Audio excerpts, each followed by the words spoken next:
Hello everyone and welcome again to our voice Clip2Teach English 5. And we are already on our week 2, day 1 of discussing aspects of verbs. And last week we're done discussing about the simple aspect and the progressive aspect. And this time we are going to talk about, and you guys will learn about, the perfect aspect. So without further ado, let's begin. So class, when we say perfect aspect, it is a verb construction that describes events occurring in the past but linked to a later time, usually the present. Or we can simply say that these are verbs that describe events occurring in the past, meaning to say pangyayaring naganap na, but still it has a link to the present time. May kinalaman pa rin sa kasalukuyang panahon.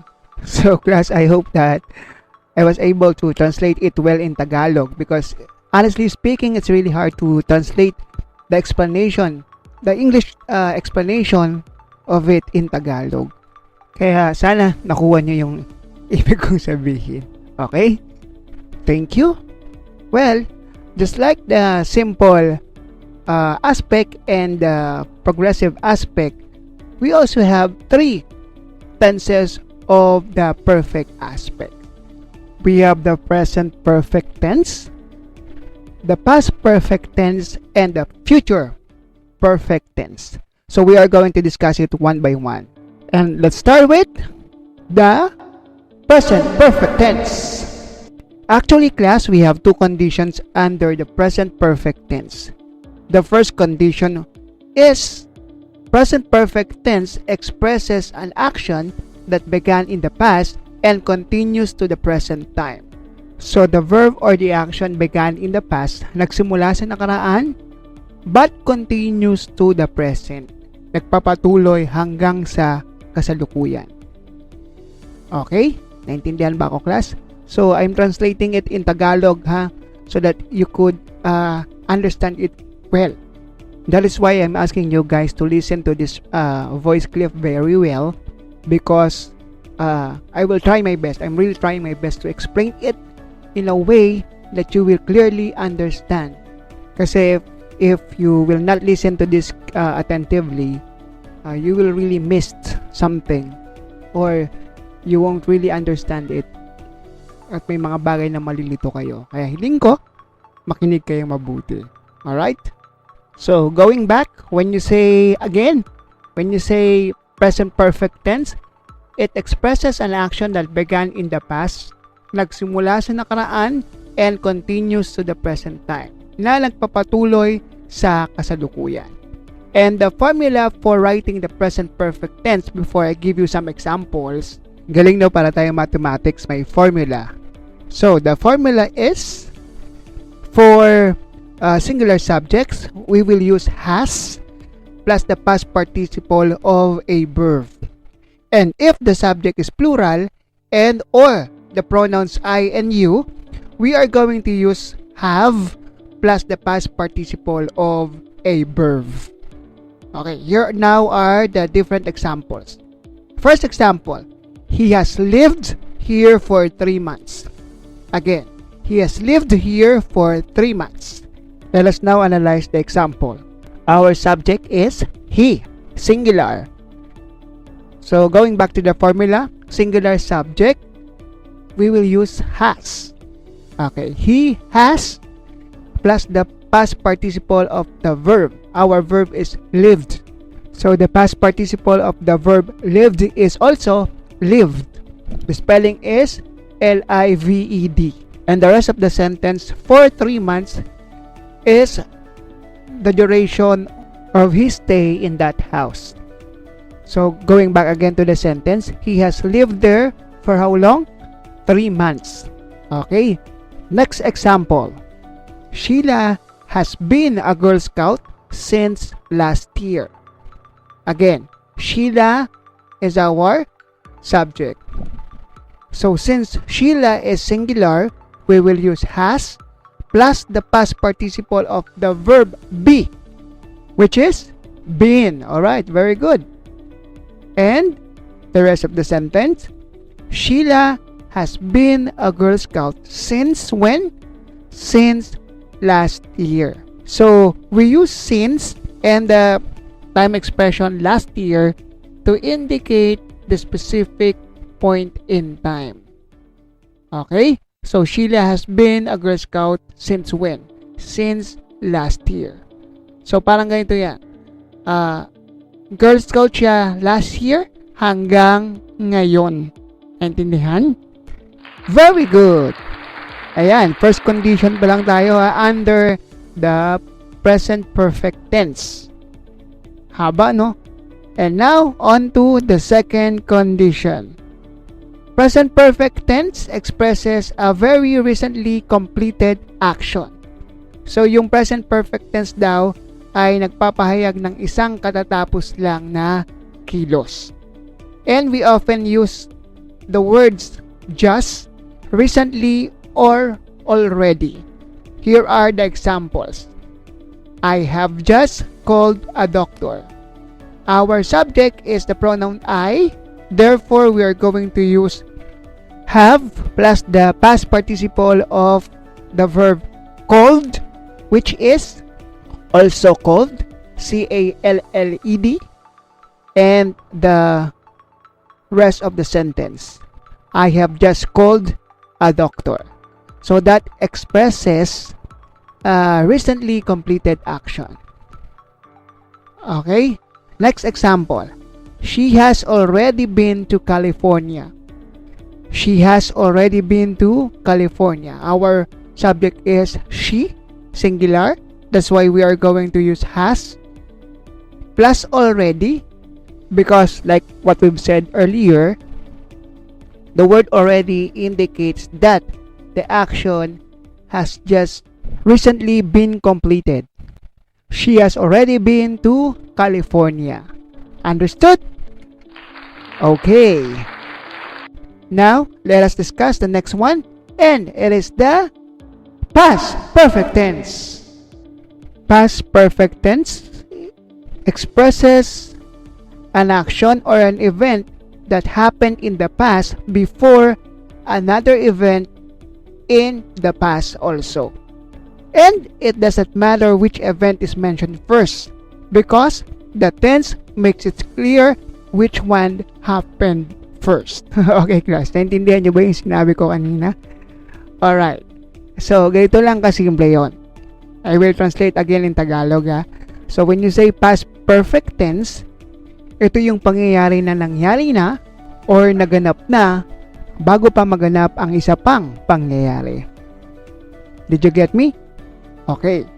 So, class, the key here is we have two events that happened in the past. But as I've mentioned earlier, sabi, 'di ba, it doesn't matter which event is mentioned first because the tense makes it clear which one happened first. So the formula in writing the past perfect tense is use had, HAD, plus the past participle of the verb. I will repeat. In writing the past perfect tense, we will use had, HAD, plus the past participle of the verb. And here are some of the examples. I had saved my files when my laptop crashed. I will repeat. I had saved my files when my laptop crashed. So our subject is I, and we use had plus the past participle of the verb. And our verb is saved. S-A-V-E-D. So class, in the past perfect tense, it doesn't matter whether your subject is singular or plural. Either of the two, we are still going to use had. Okay, malinaw tayo dun, ha? So going back to the sentence, I had saved my files when my laptop crashed. So we have two events that happened in the past. What are those two events? I had saved my files. And the second event, when my laptop crashed. Again, those two events happened in the past. Is it clear, class? Okay, very good. Here are another examples. Some supporters had already left before they proclaimed the elected officers. I will repeat. Some supporters had already left before they proclaimed the selected or the elected officers. So our subject is some supporters. Then we will use had plus the past participle of the verb live, which is left. Okay, next example. Don had visited his lola before we left. So our subject is Don, and then we will use had plus the past participle of the verb visit, which is visited his lola before we left. Okay, malinaw na ba? Very good. And last but not the least, the future perfect tense. Future perfect tense expresses a future action that will be completed before a specific future time. I will repeat. Future perfect expresses a future action that will be completed before a specific future time. In other words, I will again translate in Tagalog. Ito yung isang kilos na makukumpleto sa isang eksaktong panahon sa hinaharap. Okay. I hope again I did my best in translating the English explanation in Tagalog. Hirap nito, class, ha? Pero I don't know if you will agree with me. Pero for me, mas mahirap pag-aralan ng Filipino kaysa sa English. Diba? Okay. Commercial lang yan. Going back. The formula in writing the future perfect tense is use will or shall, either of the two. Use will or shall plus have, H-A-V-E, plus the past participle of the verb. I will repeat. The formula in writing the future perfect tense is use will or shall plus have, H-A-V-E, plus the past participle of the verb.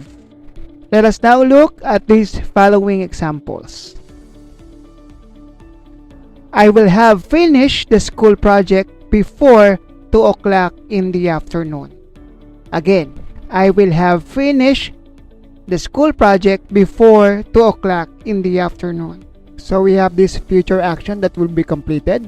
I will have finished, and our specific future time is before 2 o'clock in the afternoon. Understood, class? Okay, next example. He will have arrived by 6 p.m. tonight. I will repeat. He will have arrived by 6 p.m. tonight. So again, we have our future action that will be completed. He will have arrived, and the specific future time by 6 p.m. tonight. Okay, I hope that these two examples have helped you to clearly understand future perfect aspect. Basta just remember the formula in writing the future perfect aspect. The formula again is use will or shall plus have plus the past participle of the verb. Alright? Yay! And we're done. So, we have finished discussing about the present perfect, the past perfect, and the future perfect. And in our next episode, we are going to discuss the last aspect of the verb, which is the perfect progressive aspect. So, yun na yung last. So, after that, we've completed it. So, we've discussed about the simple aspect, the progressive aspect, the perfect aspect, and finally, the perfect progressive aspect. Yan. That's why, again, I'm inviting you to listen to our next voice clip to teach. Alright? So we've come to the end of our episode for this day. And I hope that you've really enjoyed our time together. So kahit na hindi tayo nakikita, 'di ba? I always thank the Lord for this opportunity, for the gift of technology, because we can still interact.